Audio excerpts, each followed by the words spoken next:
somebody. He said, what? I said, yeah. I told him what happened.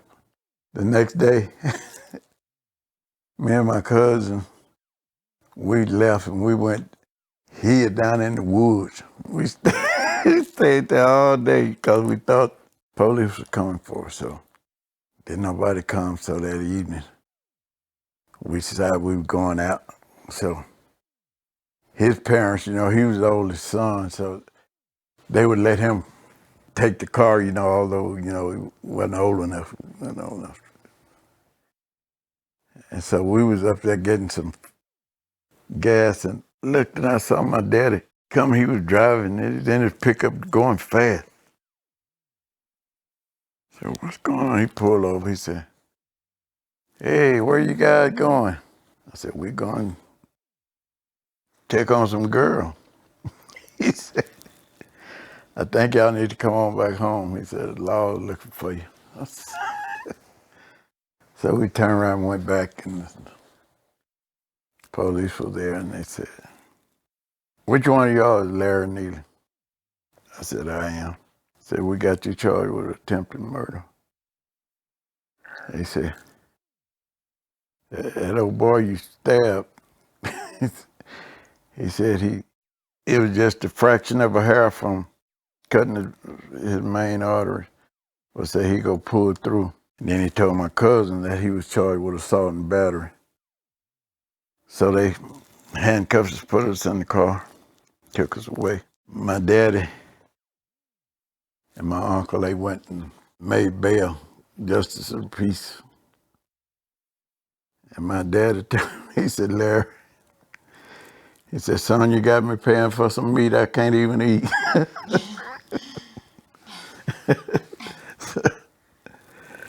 Then later on, a guy bought this book to school called The Naked Soul of Iceberg Slim. I used to like to read, and when I get into reading a novel or something, I wouldn't stop until I finished. Kids would come over to play. My mother would say, well, you might as well go on because he's reading one of them old books. So he ain't coming out.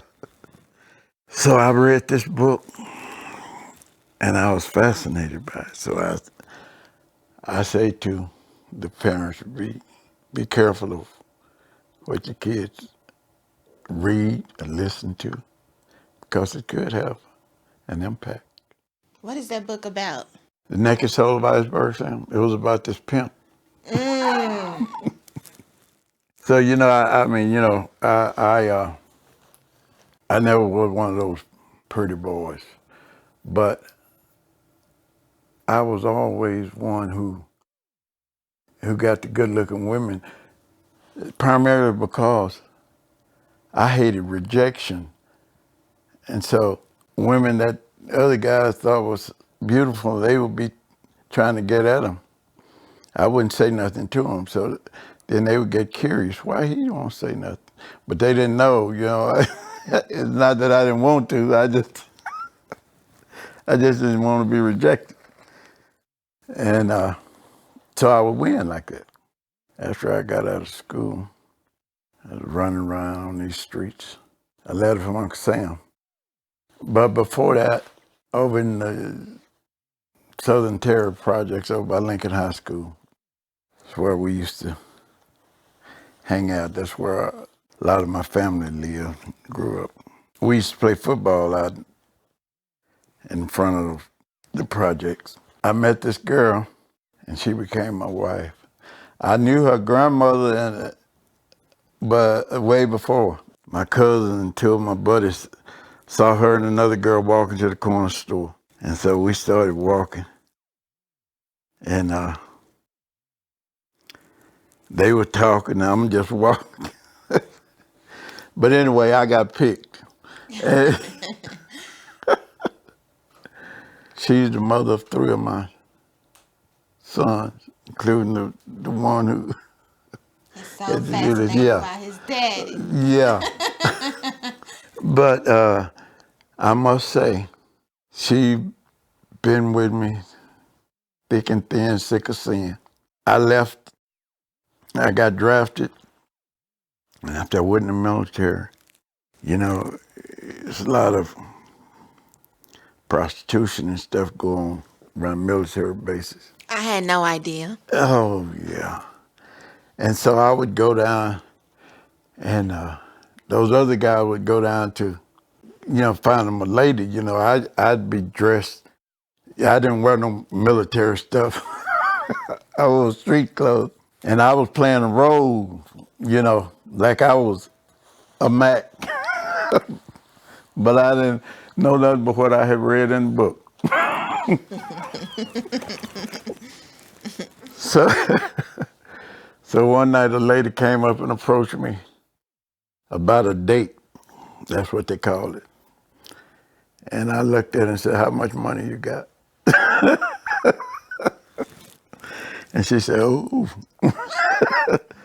And the next time I was in there, she came up to me and handed me a wad of money. And she said, "I want you to be my man." My heart like jumped out of my chest. And she had this guy, as a pimp, called Green, out of North Carolina. I know that I was supposed to tell him that his lady had chose. I told him.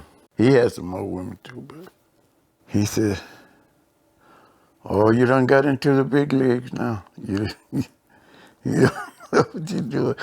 And so the next night he kidnapped and he took her off and he beat her and he beat her. He beat her, man. He had her face swole up, my nose bloody. So And he then, wasn't mad at you. yeah, he was mad at me, but he no. So then he came back to the place and got out and made her get out the car, and there was a lot of players and stuff standing around. And he told us, "Now tell him who you for." And she was crying and snot was running out of her nose, and she pointed. She said, "Larry." And he went to hit her again. I blocked his hand. So you can't touch it no more. And that was the beginning. That was the beginning. Where were you stationed? Fort Polk. Okay. So after that experience, After that, before I knew it, I had 4 or 5. I'm curious about this as a woman myself. What is the characteristics of a woman that you can pimp? Do a woman needs to be like? How do you know that woman is ready for that type of lifestyle? Well, now, some guys look for young girls or whatever and do what they call turn them out. You understand? I never done that. Every woman that I ever had, she was already turned out. She chose me. I didn't choose her. I mean, that eradicates some guilt, because I didn't make nobody, and I didn't force them to do anything, Either, if you want to be with me, that's, I feel so, I don't know, because like I said, it's all in the past, but it was, I don't know, it was just something that I guess I had to really see if I could do it. Right. And then I started running with these older guys, and they really, I guess, fed more of it into me and inspired me more. And I just got involved with the street life. And my younger brother, he came and lived with me, and I would let him drive new car to school. And also he finished from SOC. And after he finished, right out of high school, he ended up out there. He joined the business. Yeah, except he took some things he learned from me and some he learned from buddies of mine and people he met, and he took it to a whole nother level. And then we had quite a run. He got to the place he wouldn't listen to me no more because he had more money than me. As a matter of fact, One of my cousins called me the other day, and we were talking, and he said, I never will forget when Herb, his name was Herb. They called him Easy. He said, when he told me, he said, man, I'm 20 years old. I got a $20,000 automobile and $20,000 in my pocket. Like me, I really didn't want society knowing what I'd done. You understand? I tried to be undercover with mine. Right. But he wanted the world to know. And he had a custom built Eldorado. It had a Lone Star Cadillac. That was the first one. They kept it on display for about a month just to show it. It was canary yellow, T-top sunroof, Rolls Royce grill, donut on the back, Liberace horn. Oh man. And he would drive down Commerce Street with white girls stacked. He looked like a flying boss.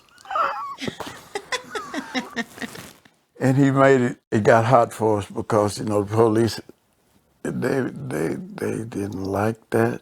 And we had women that were prettier than the wives they had at home. So they wanted us dead. We had bought some apartments not far from here, Virginia and Grigsby. Moved all the tenants out and moved the girls in. Y'all took over an entire apartment complex. Yeah, we bought it. Oh wow. Yeah. It was two cops that used to patrol this area. They called them Starsky and Hutch. And they were real bad. They were real bad. They were crooked.